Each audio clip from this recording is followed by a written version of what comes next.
Hi, this is Dr. Jane Pendleton. This is my husband, Dr. John Pendleton. We are back with Maranatha Minutes, Genesis chapter 48. Now, John, do you want to explain the last 3 chapters of the Bible and how they go back? Because this is where a lot of people will get confused in the end of Genesis. But do you want to explain how they set this up? 48 and 49 and 50 are an overview of when Jacob was made a promise by Joseph, and then we have information in between when the promise was made in 48 and 49 and the death and the burial of their father in the land of Canaan. And then that leads you to chapter 50, which is... leads you into the Exodus. Yeah, leads you into Exodus. Alright, so Genesis chapter 48. I'm just going to read through it and then we're going to discuss it. Okay, I think that'll make it, do you think that'll make it easier? Yeah, that'd be fine. Okay. And if I get any parts that even I think are confusing, then I'll just stop and we'll let him explain it instead of reading it. Alright, so just bear with us as we go. Alright. Manasseh and Ephraim. Sometime later, Joseph was told, "Your father is ill." So he took his 2 sons, Manasseh and Ephraim, along with him. When Jacob was told, "Your son Joseph has come to you," Israel rallied his strength and sat up on the bed. Jacob said to Joseph, Almighty God appeared to me at Luz in the land of Canaan, and there he blessed me and said to me, I am going to make you fruitful, and I will increase your number, and I will make you a community of people, and I will give you this land as an everlasting possession to you and your descendants after you. Now then, your 2 sons born to you in Egypt before I came here will be reckoned as mine. Ephraim and Manasseh will be mine, just as Reuben and Simeon are mine. Any children born to you after them will be yours.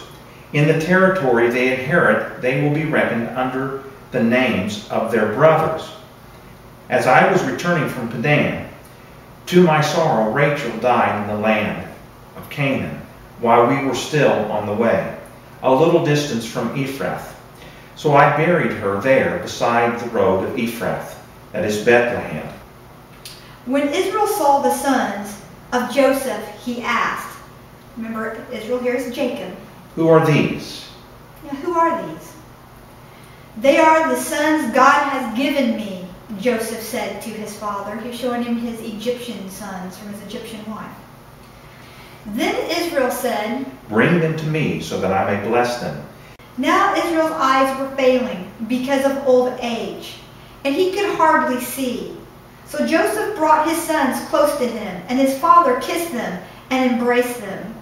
Israel said to Joseph, I never expected to see your face again, and now God has allowed me to see you and your children too. Then Joseph removed them from Israel's knees and bowed down with his face to the ground in front of his father. And Joseph took both of them, Ephraim on his right towards Israel's left, and Manasseh on his left towards Israel's right, and brought them close to him. But Israel reached out his right hand and put it on Ephraim's head. Though he was the younger, and crossing his arms, he put his left hand on Manasseh's head, even though Manasseh was the firstborn. So this has a meaning. The right hand went over to one. The left hand went over to the opposite. So the knee that Joseph sat them on didn't make a difference to Jacob. He had something else in mind. God had something else in mind here, didn't he? Yeah. Then he blessed Joseph and said, May the God before whom my father Abraham and Isaac walked, the God whom has been my shepherd all my life to this day, the angel who had delivered me from all harm, may he bless those boys. May they be called by my name, and may they increase greatly upon the earth. When Joseph saw his father placing his right hand on Ephraim's head, he was displeased. So he took hold of his father's hand and to move it from Ephraim's head to Manasseh's head. Joseph said to him, "No, my father, this one is the firstborn. Put your right hand on his head." But his father refused and said, "I know, my son, I know.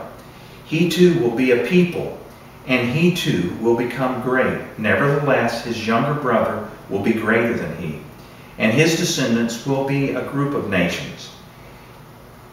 He blessed them that day and said, "In your name will Israel pronounce the blessing. May God make you like Ephraim and Manasseh." So he put Ephraim ahead of Manasseh. Then Israel said to Joseph, "I am about to die, but God will be with you and take you back to the land of your fathers.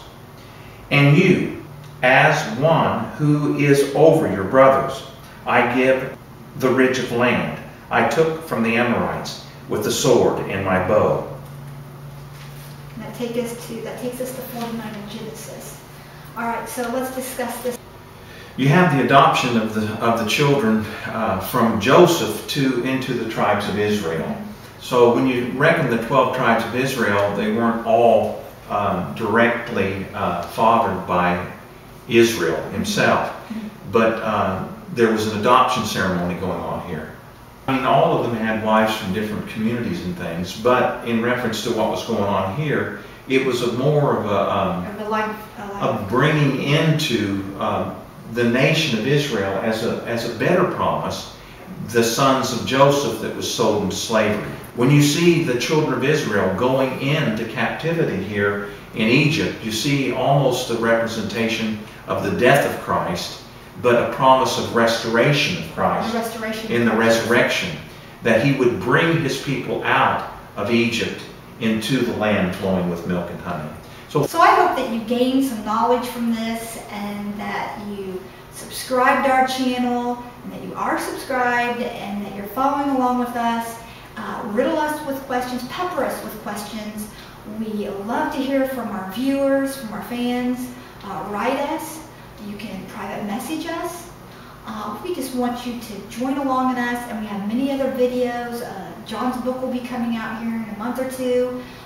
We have, of course, I've not been writing. People ask me about my other books. I've got 13 in the making, and I've just not had time for them. I've been doing all these other videos, and I've just been enjoying my YouTube fans and stuff. So I'm actually enjoying that. I will tell you that we've been invited by almost 7 other film studios to up our YouTube channel to something a little bit more, specific. And I'm debating that. I like where we're at, and it's not about the money for me. It's about bringing some wholesome information to people who want wholesome information.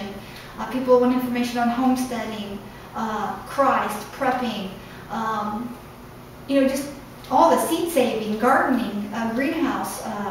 I think all this started back when I made a pumpkin cheesecake roll, one of those pumpkin cheesecake rolls, and my blueberry French toast. The one that's all over the internet now. I made those two things back in the would have been early 1990s, when I first got hooked up to the internet, long time ago. It was probably even before 360, or right around the time they had the 360 web. Remember 360? And that's when I started my show. And then we moved over to Facebook and to YouTube about, it was probably maybe 3-4 years later. We kind of started building that up. Facebook was still a lot of teeny boppers, a lot of kids on Facebook. And the adults were starting to kind of take it over a little bit. Now they've turned it into an adult business type thing. Not a lot of kids on it now. They've moved on to greener pastures where their parents aren't there. But, we've grown, and I've grown with social media. We've grown, and we've been invited to a lot of places. We've now been invited to actually live in Italy and start a homestead in Italy. And we're not going to lie to you, we're bringing you into our homes, we're bringing you into our lives on almost a daily basis. And we're pretty excited about the offer. I've got another couple of weeks to think about this. And we just added this room onto that. I just got my office. It would be an adaptation, and plus we have a lot going on. My daughter's getting married, one's going to graduate in college, and we're just at a time of our lives where we're just going to pray about it and think about what we want to do. I'm pretty comfortable where I'm at. So that's being stationary sometimes can be dangerous, especially in Christ. We're supposed to get out there and share the word of Christ, and this would be a great opportunity. So we're going to think really hard about our offers. And then I've had several other film studio offers, so that would be coming out of my home, and those seem rather reasonable as well. So keep sending offers. I'm looking at them well, before I make up my mind. And then we have the new donation fan page where you can, or on the front of our fan page now, you can donate to the cause. So if you feel like donating, you can donate from anything from $1 to $500. We are accepting donations. We didn't do that before. We've always paid for our own ministry. But to be honest with you, starting to bring the videos, starting to do all the editing and the editing software, all the cameras and the lighting and everything that we need, it's going to cost a lot of, it's going to cost a lot of money. If you want to support me being on the air and John being on the air and us bringing the word of Christ out, we would love to have you slip $1 or $2, or the minimum's $1, or I would say a penny, but $1 is minimum. We would just love to have you support us and keep us on YouTube. We would love to have that. And we're not just on YouTube. We're on Facebook. We're on Twitter. We're on Pinterest. I have a big fan following, believe it or not, on Pinterest, and it's getting bigger every day. So. But we want to thank you for coming along for the ride. Let me know what you think of our videos. Let me know what you think of our reading of the Bible, and is there a way that we could do it that would help you to understand it better? Just get involved. We want you involved in the conversation on any level. So bless you, and like I said, be sure to hit that subscribe button. Blessings.